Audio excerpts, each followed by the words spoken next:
to show you guys. So, ever since I was little, I always wanted a puppy. My parents never got me a puppy. Every year for Christmas since I was little, I used to ask for a dog. I never got it, so that's kind of why I stopped believing in Santa Claus, because I never got a dog, and I always wanted one. So now that I'm away in college, I'm 19, I have my own place, I live by myself, I decided to get a dog. So, everybody meet Chico! He is so, y'all. Okay, let me just tell y'all just don't know, I love Chico so much. He's 11 weeks old, and he's just adorable. When I first got him, I thought he was sick because he was really small and skinny. He had a bloated tummy. He didn't want to do nothing. He was always quiet, didn't interact with people. Ever since I gave him the puppy shot, he just been hype. He be all over, literally. Chico be running everywhere. We done had so many moments already. Right now, he's kind of probably frightened because I have him on my lap. He's not used to that. A little dog. Chico is literally my baby. This is my baby. Let me put him down. He looks like he's ready to get down. But yeah, that's the new exciting surprise that I have. It's been so long since I did a video. I've been so busy with school and like a lot has been going on. I just haven't had time to just sit down, make a video. But now I'm making time. I'm not doing anything. I'm supposed to be going to yoga at 5:30, but it's 5:05 right now and Chico's a little too hype. So I decided I'm not going to go to yoga today. But I do have practice tonight, Motor Elite, at 7:30. So I will go there. Just hopefully Chico's babysitter comes through. This is my song. Everybody, I'm Coco. Everybody calls me Coco. Hi. With the Coco. Okay, enough of that. But yes, guys, let me just tell y'all, college is so stressful, like, y'all just don't understand. I'm in my, fourth semester. I'm a second semester sophomore. Next semester, I'll be a junior. College is literally going by so fast, I feel like I just started. Chico, what are you doing? I literally feel like I just got in college. So the fact that it's gone by so fast, I'm not scared and I'm not mad about it, actually, because I've been ready to get out of college because I'm ready to start my career, travel, and all of that. I'm a dual major right now, meaning that I have two majors. I'm working on 2 degrees at the same time, which is business management and fashion retailing. I was on pre-law track. I'm kind of still on it, but I'm still not positive if I want to still go to law school. But just in case I do decide to go to law school, I have plans. I've been, actually in February, it is February now, in a couple of weeks, I'll be taking the practice LSAT to see how I do on it. And then once I get those scores back and see what I need to work on, I'm going to take the actual LSAT after I study, prepare for it, and all of that. And yeah, I want to say towards the end of my junior year, I should know whether or not I want to go to law school. Right now, I'm working on trying to get this internship. I actually want an internship in New York or California. I'm going to California for spring break. Hopefully I make a lot of contacts out there and get my foot into the door. And if that happens, well, I might potentially come back with an internship. Who knows? I don't know. But wishful thinking, I'm praying and hoping that I get it. Right now, let me just tell y'all. College will have you going up and down, roller coaster, trying to figure out what you're doing with your life. Literally. This semester itself has just been it's been a real eye-opener. Like, last semester was an eye-opener. But this semester, like, I already went through so much stuff that I feel like it's time for me to, like, change. Like, a couple of weeks back, I want to say, yeah, a couple of weeks back, like, I had this real big experience where I just was so overwhelmed with everything. I didn't feel like I was on the right track. I didn't feel like I was where I wanted to be in life. I was down. I didn't want to be bothering nobody. Basically, I was in like a mini depression, I would say. Like, I didn't want to talk to anybody. I was avoiding everybody. I stayed locked up in my apartment. I didn't want to do anything. And it actually took me a while, literally a whole week before I actually got back to my normal self.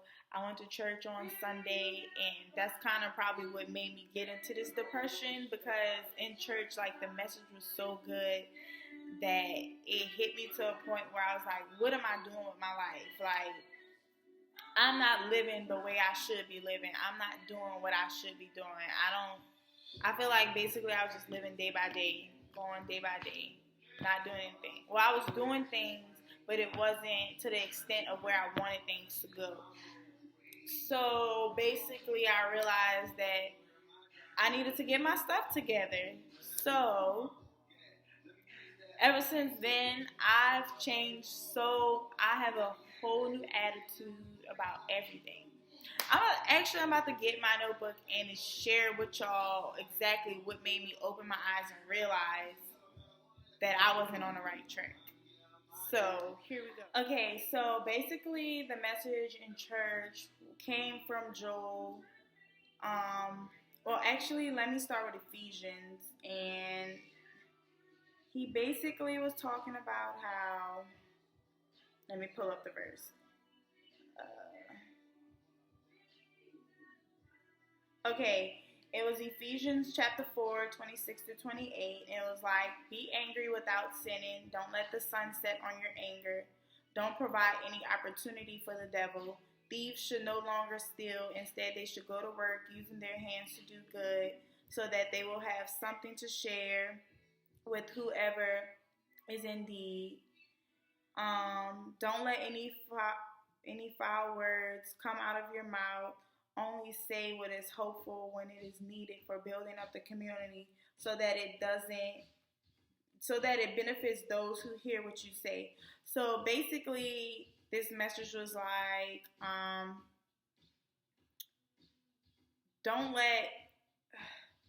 don't give the devil an opportunity to come in your life and be able to take over and control your actions.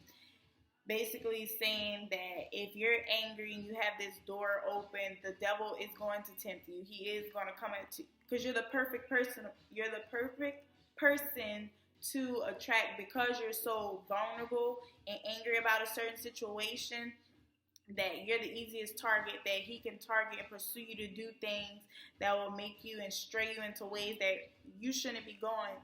And basically, like verse 27 says, don't provide an opportunity for the devil.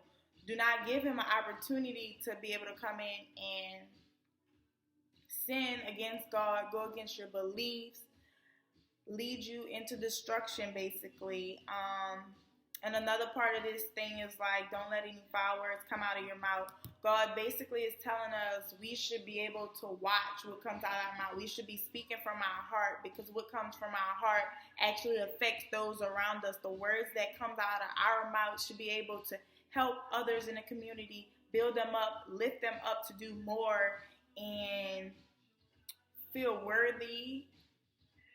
I don't know if I'm putting that in the right phrase, but our words should be able to affect somebody so much that they want to strive to build a relationship. Well, not the same exact relationship that you have with God, but want to search and seek what you have with God, because sometimes people aren't exposed to Him.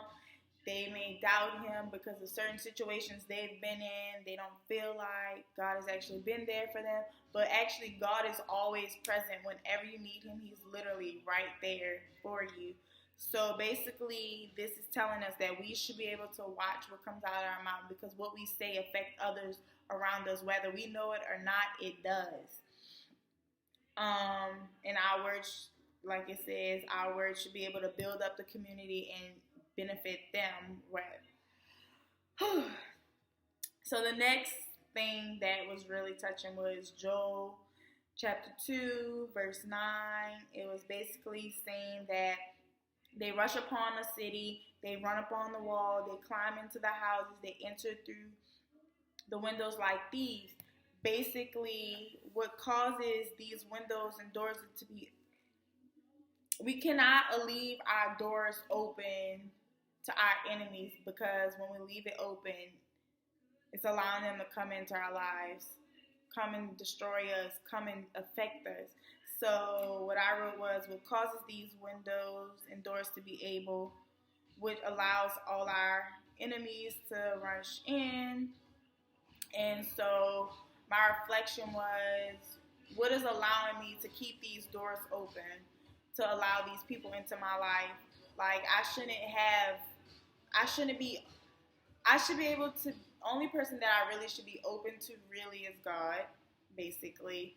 And I shouldn't be, even though I can be caring towards others and help others out, I shouldn't have this door open to where they can easily step into my life, affect me in a negative way, and stray me away from my total purpose on this earth. Another thing that I got from this message, well, not this particular scripture, but another thing he talked about, that we can't be so caught up in worldly things, trying to please worldly people and things worldly on this earth, because at the end of the day, this stuff on earth isn't eternal. The only thing that's eternal is us, God. Like, let's say when we depart from this earth, the only thing that's eternal is our spirit with God, and how we live this life on earth, and whether or not we were actually living out His word and doing His work and helping others to become better people and exposing them to things that will potentially lead them towards Christ. So what are we doing right now on earth that isn't basically going to benefit us, because we're so caught up in these worldly things? Another thing I wrote down, that God is protecting us until we leave the door open. God is always, like I said, God is always there. He's always going to be there, no matter what. No matter if we're doing wrong, sinning, He's always there. He's not there to judge us. He's always there to help us, to lean on Him. And another thing that I got from this was that no matter what we go through, no matter what we do, we always have God to turn back on. That's why we can't be so caught up in like what's going on in the world, because at the end of the day, people may put on this front like they're there for you and will always be there to comfort you when you're going through things, until you actually go through something. The only person that you could ever really depend on is God, because He's trying to protect our hearts. And God is protecting us until we allow this door to be open. Once we allow this door to be open, God can't really protect us, because we're allowing sin and the devil and all our enemies to enter in our life. God has a plan for everything that happens. And God gives us a way to learn and be able to experience things, and we should learn from our mistakes. Sometimes some people have to repeat these mistakes to actually learn from it, but everything happens for a reason. God placed us in certain situations so that we can be able to grow and be. I really feel like God placed certain people in our lives for a reason, and everything happens for a reason. I can honestly say everything that happened to me last semester and everything that happened to me this semester, and the people that were placed in my life between last semester and now, all happened for a reason. Every trial that I went through and mistake that I made, I learned from those mistakes. I learned not to actually repeat those mistakes. I may have repeated some mistakes, but it actually took me until I reached bottom, literally ground bottom, to understand and take a step back from things and view it from another perspective and be like, look, Courtney, obviously this isn't working for you, this isn't for you, you need to move on. You need to focus more on yourself. I'm a type of person that I'm so caring and loving that sometimes I forget about myself because I'm so caught up in trying to help others out and be there for others that sometimes I forget about myself and that I need to watch out for me and look after me sometimes. And so sometimes you do have to be selfish with your time and be like, look, I need this space, I need this time to work on me, focus on me. I can't constantly keep helping you out, especially with people who constantly take advantage of that. You can only help somebody so much. Like, I can constantly help somebody, give them advice, try and direct them in the right path, but if they keep ignoring what I'm telling them, which is trying to help them, because I feel like I can help somebody to a point where I can't help them anymore. I can sit here literally look at what this person is doing wrong because I'm looking at it from an outside perspective. So I can give them all the advice in the world, but it's up to them to take it and actually be like, look, okay, maybe she's right. Maybe I do need to change some things around. But what I'm not going to do is constantly keep telling somebody the same thing over and over again and they still doing what they need. The same thing they were doing. Like, I just don't feel like, what's the point of you coming to me and asking me for help if you're just going to go back and do what you were doing before? Like, why even waste my time and ask me, what am I doing wrong? What should I do different? And all this other stuff, because you obviously really don't want it if you're not taking it into consideration.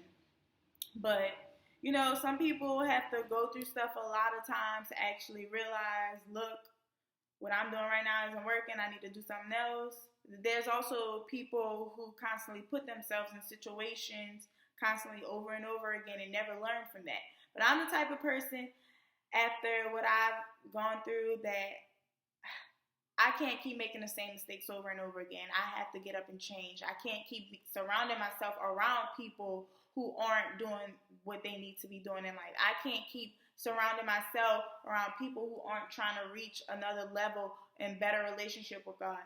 Like, literally, I don't know what it was, but that particular service, I needed it because it opened my eyes and made me realize that I need to do in order for me to feel comfortable with myself and be happy again, I need to change some things. I need to change people who are around me. I need to change the things that I do.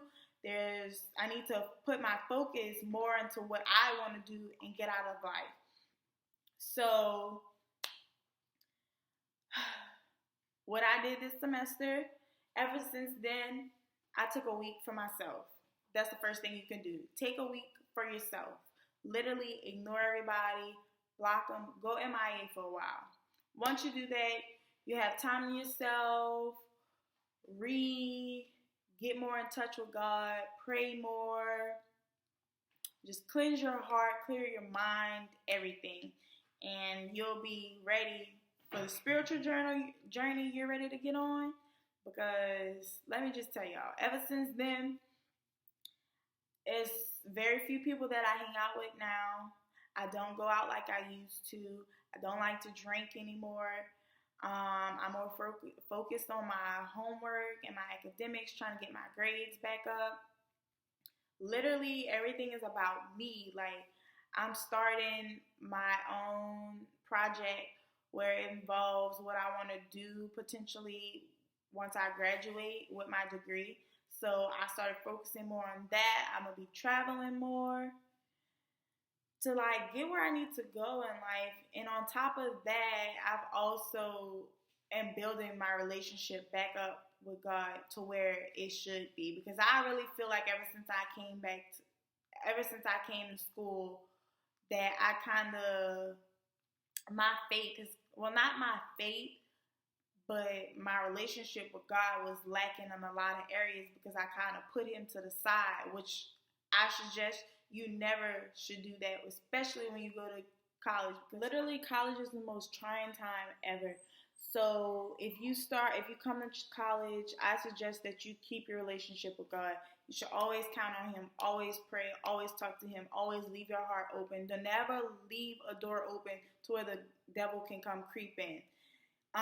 It's been written over and over in the Bible, 3 ways God can constantly, not God. It's been written in the Bible 3 ways that the devil comes into our lives. And it's funny, the pastor mentioned that the devil isn't creative because he only has 3 ways of temptation. And those 3 ways of temptation is passion, possession, and position. So in order to get rid of temptation and avoid it, you have to shut the door to not allow it. And starting by avoiding lust of the flesh, which allows our bodies to call the shot. We need to not allow our bodies to call the shot. We should be more,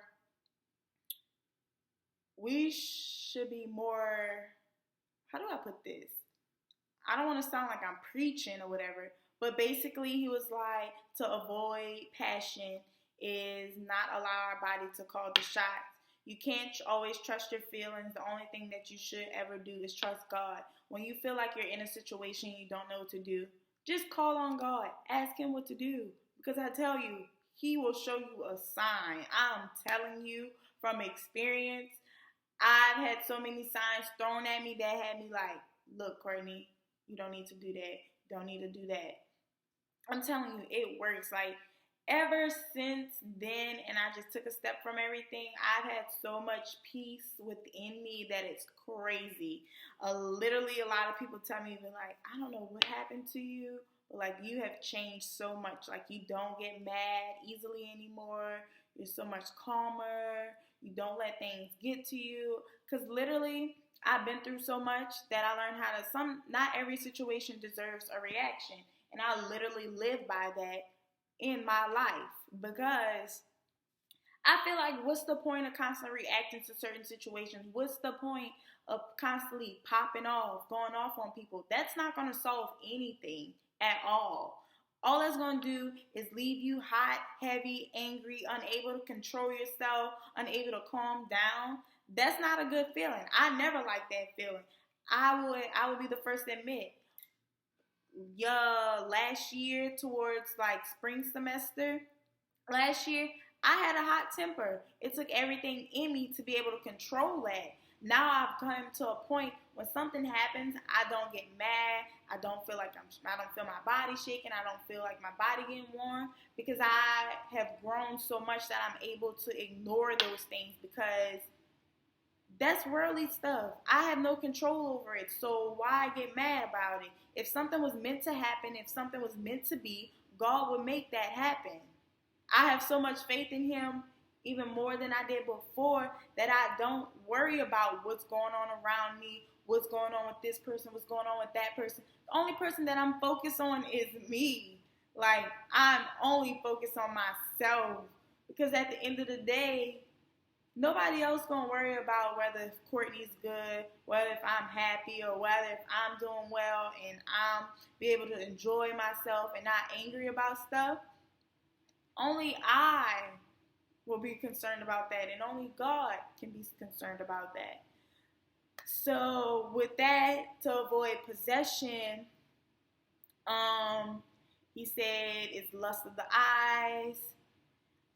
It's bad when things have us. Open the door to demonic things because of greed. Don't let possession take over you. Basically, don't let material things make you do certain things that will degrade you.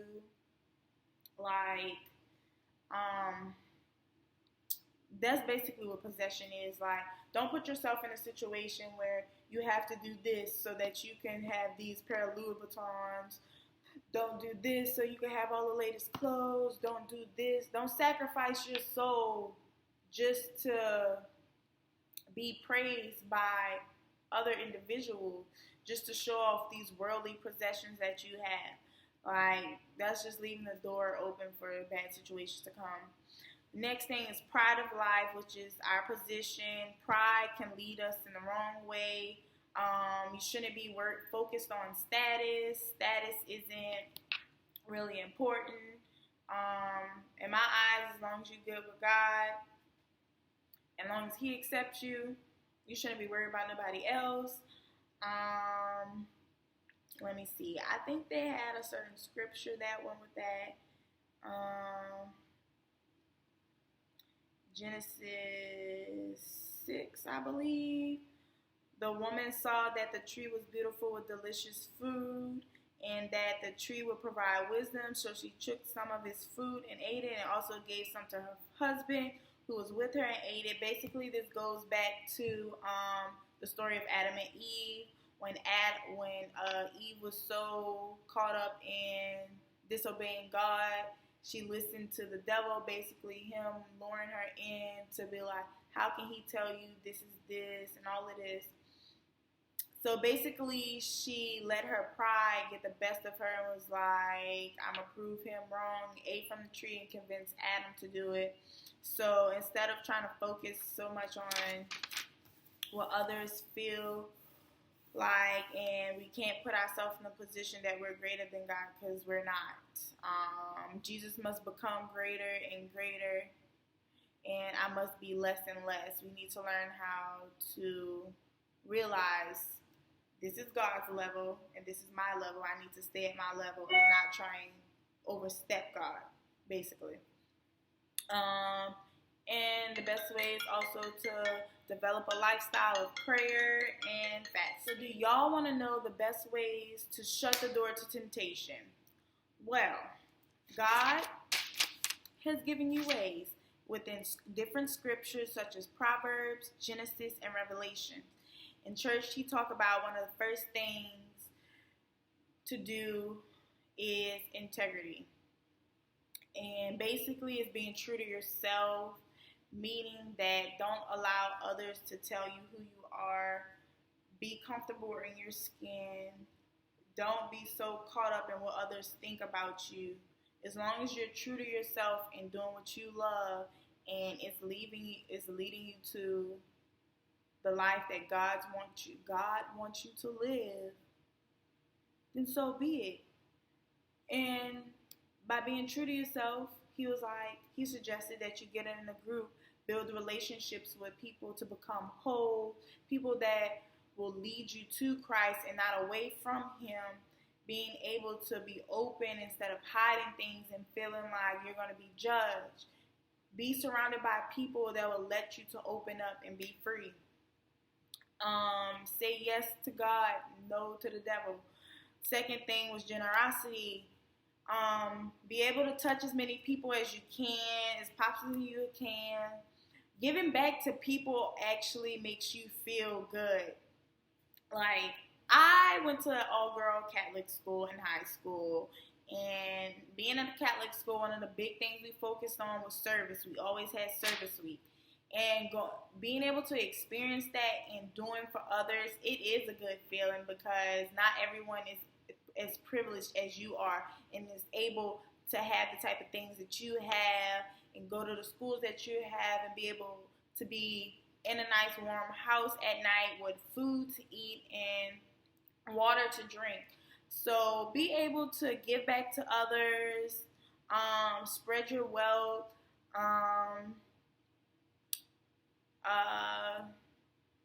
if you aren't able to do the right things for others and just do the right things in general, you can't expect sin not to be right there at your door knocking at it. The devil knocking on your door. So be able to do the right things. Also, you should give God the first of everything. Number 3 was humility. Bring ourselves love. God give grace to the ones who are humble. So being able to be humble is a good thing. I don't know how much I can stress this enough. This generation, I feel like, is so focused on material things. Who got the best car? Who got the best money? Who got the most money? Who got the best clothes? Who got this? Who got that? And everybody just focusing on bragging and all of this other stuff, that nobody is humble about what they have. Nobody is humble about being, what's the word? I don't know what's the word to say for this, but nobody is actually humble until they're actually literally stripped down of everything that they had and it's able to experience what other people experience every day because they aren't as fortunate as others. So that's when people realize, so in order to be blessed by God and receive countless and many blessings, you have to learn how to be humble. God only gives to those who are humbled in their situations and humbled in their receiving of blessings. If you aren't humble, you necessarily won't receive as many blessings that you should be receiving because you don't know how to handle it or take it. But y'all, I know this video is all over the place. My mind was just wandering. I should have wrote down specific points that I wanted to go after, but I just wanted to get this message out to y'all because it's been on my mind lately. But yeah, I think I'm gonna end up ending this video now. Y'all probably wondering why I changed shirts, but ended up going somewhere, had to change, pause my video for a moment.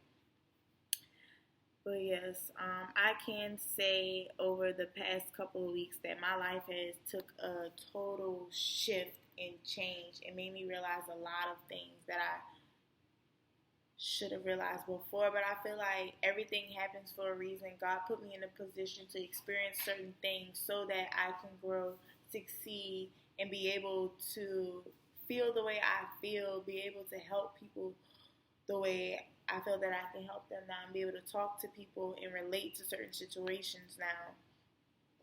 So y'all, I'm very blessed. I'm thankful.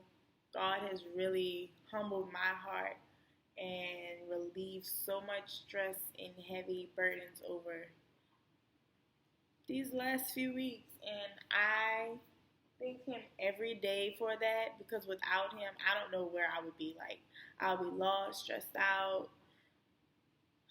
Lord knows where I would be right now.